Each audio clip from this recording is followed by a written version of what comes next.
Assalamualaikum.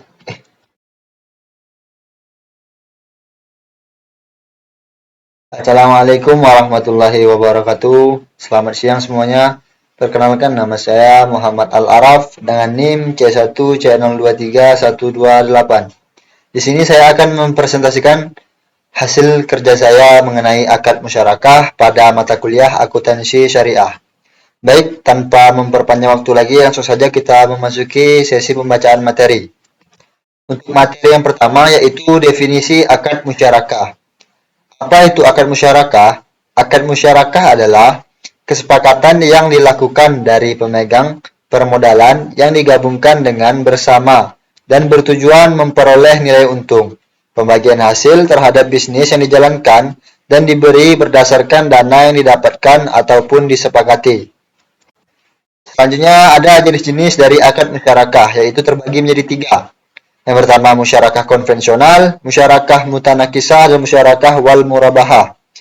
Musyarakah konvensional itu yaitu kerjasama di mana kedua belah pihak memberikan kontribusi modal secara tetap dan membagi keuntungan serta risiko secara proporsional sesuai porsi modal yang disetorkan. Yang kedua ada musyarakah mutanakisah. Musyarakah ini merupakan bentuk perjanjian di mana kepemilikan bank secara bertahap berkurang seiring dengan pembayaran angsuran oleh nasabah, sehingga pada akhirnya nasabah dapat menjadi pemilik penuh aset yang dibiayai. Dan yang terakhir ada musyarakah wal murabahah, artinya pembiayaan yang lebih fleksibel dan sesuai dengan preferensi nasabah, meskipun implementasinya menuntut penyesuaian yang cermat agar tetap sesuai dengan kaidah syariah. Selanjutnya masih ada jenis-jenis akad musyarakah, tetapi berdasarkan pendekatan kontraktual dalam fikih, yaitu terbagi menjadi dua, yaitu musyarakah al-amlak dan musyarakah al-uqud. Syirkah ini bisa disebut juga sebagai musyarakah. Yang pertama ada syirkah atau musyarakah al-amlak. Jenis ini lebih menekankan pada kepemilikan bersama atas aset dan pengelolaan kekayaan yang dibentuk secara bersama. Jenis yang kedua ada syirkah atau musyarakah al-uqud. Jenis ini berfokus pada perjanjian kontraktual yang mengatur hak dan kewajiban masing-masing pihak dalam menjalankan usaha bersama. Selanjutnya ada dasar syariah akad musyarakah. Dasar syariah musyarakah mencakup tiga dimensi utama. Yang pertama, dimensi normatif dari Al-Quran dan hadis yang menekankan kebersamaan, keadilan, dan amanah. Yang kedua, ada dimensi konsensus melalui ijma' ulama yang mengakui kebolehannya sebagai bentuk muamalah. Dan yang ketiga, ada dimensi legal formal melalui KHES yang mengatur penerapannya di Indonesia. Keseluruhan dasar ini menjadikan musyarakah sebagai akad yang tidak hanya sah secara syariah, tetapi juga relevan dan aplikatif dalam sistem perbankan modern. Selanjutnya ada prinsip akad nisbah dalam musyarakah.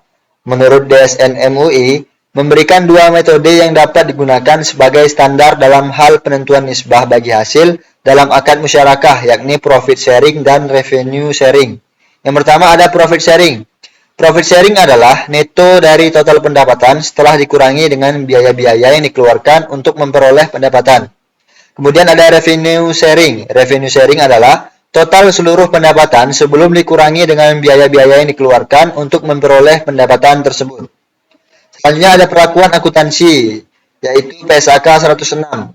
Produk musyarakah juga memiliki standar akuntansi yang diatur dalam PSAK 106 yang memuat berbagai aturan mengenai akuntansi musyarakah, diantaranya sebagai berikut. Yang pertama, ada pengenalan akun-akun pada laporan keuangan, kemudian ada perlakuan akuntansi musyarakah, ada pengakuan dan pengukuran keuntungan atau kerugian, dan yang terakhir ada pengakuan dan pengukuran pada akhir akad. Selanjutnya ilustrasi kasus akad musyarakah, yaitu pembayaran musyarakah. Di sini misalnya disepakati pembiayaan musyarakah antara Bank Muslim Syariah dengan PT Prayoga. Jumlah pembiayaan yang disalurkan oleh Bank Muslim Syariah sebesar 100 juta rupiah untuk pembangunan proyek rumah tipe 120. Dana yang dimiliki oleh PT Prayoga sebesar 150 juta rupiah. Proyek dilaksanakan selama 3 bulan, sama dengan jangka waktu akad musyarakah. Nisbah bagi hasil yang disepakati adalah 40 berbanding 60, masing-masing untuk Bank Muslim Syariah dan PT Prayoga dengan kesepakatan profile sharing. Kemudian keuntungan pembiayaan musyarakah. PT Prayoga melaporkan bahwa rumah tipe 120 dapat terjual dengan keuntungan 40 juta rupiah. Maka dilakukan pembayaran porsi keuntungan untuk Bank Muslim Syariah. Adapun analisisnya, yaitu porsi keuntungan yang disepakati untuk Bank Muslim Syariah sebesar 40%. Kesepakatan pembagian keuntungannya adalah profit sharing, sehingga perhitungan bagi hasilnya tidak memperhitungkan biaya-biaya produksi. Dengan demikian, keuntungan yang menjadi bagian Bank Muslim Syariah adalah sebesar 16 juta rupiah atau 16 juta rupiah, atau yang didapat dari 40% dikalikan dengan 40 juta rupiah, didapatlah 16 juta rupiah. Baik, dari penjelasan tadi saya dapat menarik kesimpulan bahwa musyarakah bukan hanya sekedar akad kerjasama, tetapi juga instrumen strategis dalam perbankan syariah yang mampu mengintegrasikan nilai-nilai spiritual, etika bisnis, dan kepastian hukum. Akad ini menjadi solusi pembiayaan yang adil, berkelanjutan, serta relevan bagi pengembangan usaha baik di tingkat perbankan maupun sektor real seperti UMKM. Penerapan musyarakah diharapkan dapat terus dikembangkan sebagai salah satu pilar utama dalam mendukung pertumbuhan ekonomi umat yang berbasis pada prinsip syariah, sehingga mampu menciptakan sistem keuangan yang lebih inklusif, berkeadilan, dan berorientasi pada kesetaraan bersama. Baik, sekian yang dapat saya sampaikan. Apabila ada kesalahan kata maupun sikap, mohon maaf. Saya akhiri. Wassalamualaikum warahmatullahi wabarakatuh.